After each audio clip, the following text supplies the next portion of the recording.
commenced by saying that I will review every single booker long list for each year, that I'm always going to come across one book that I just don't particularly care for. Good evening. This is A Passage North by Anuk Arudpragasam.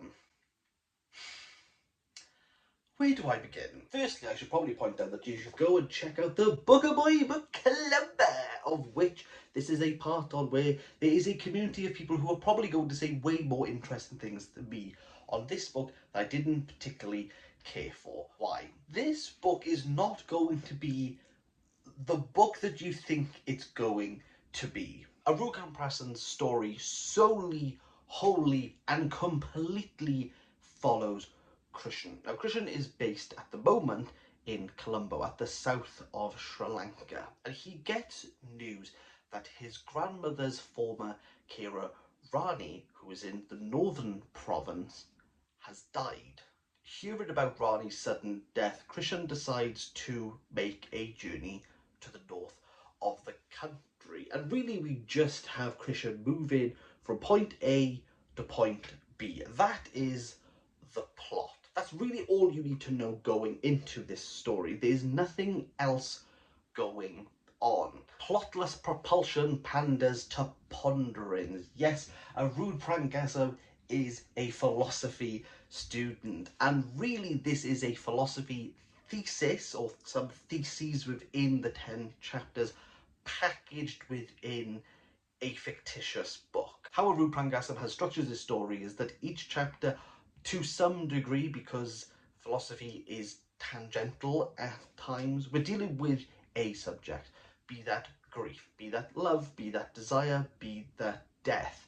What is it to live? What is it to be Tamil? What is it to be mourning?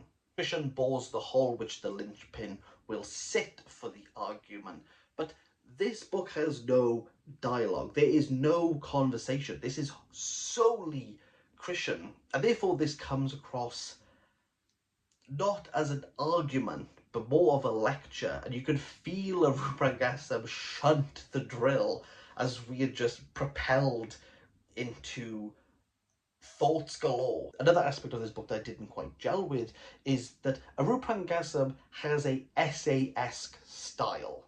And therefore, with an essay, the introduction and the conclusion are generally the strongest parts. Moving this over into a book, it means that the start and end of each chapter are the strongest. They were the bits that gave you the, oh, okay, I see what you're doing here. But by the 5th chapter, which is great until you understand the formula, and you go, oh, okay, I see it towards the end, and I got it.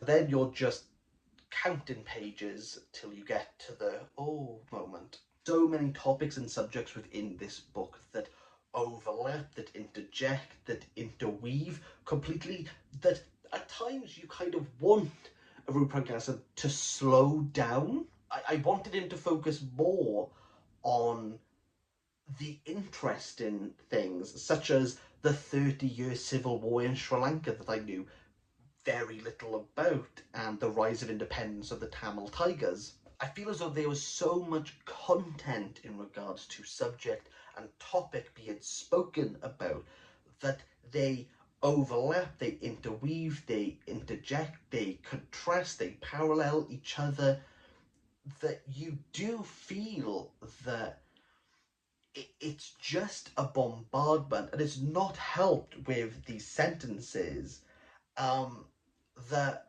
I just want to say, Arudpragasam, who hurt you? Was it Lucy Ellman? Tell me if it's Lucy Ellman or not. It's just comma central. It's just comma, comma, comma. It's like, let me end a sentence. Oh wait, I'll just add another subclause. It replicates the process of the rambling, the tangents going on within Krishnan's head, but it's just a rattling. There's so many commas. I didn't feel as though I was taking a train journey through Sri Lanka. I felt as though I was just being dragged through it. And Arudpragasam's like, come on, like, let me tell you about this other thing. And there's me just going like, oh please, like, let me go, please. Which is a shame to say, because what Arudpragasam does talk about, such as the 30-year civil war and the uprise of the Tamil Tigers for independence, is of interest. His multiple digressions on Buddhism and that every human has perception, has awareness of what they're doing, is thought-provoking. Krisham's sparse interactions with his grandmother, his former carer, and the activist, I just wanted more of. But it felt as though it just wanted to be philosophical, and that was really the aim. If this book was a collection of philosophical essays, I would know what I was setting myself up for. For me, this is a 3 out of 10. And if you want to argue or agree with me in real time, please click the link down below. Join the Booker Boy Book Club, where we will be talking about every single Booker long-listed book for 2021 and have some fun shenanigans in between. I'll see you in the next one. Bye!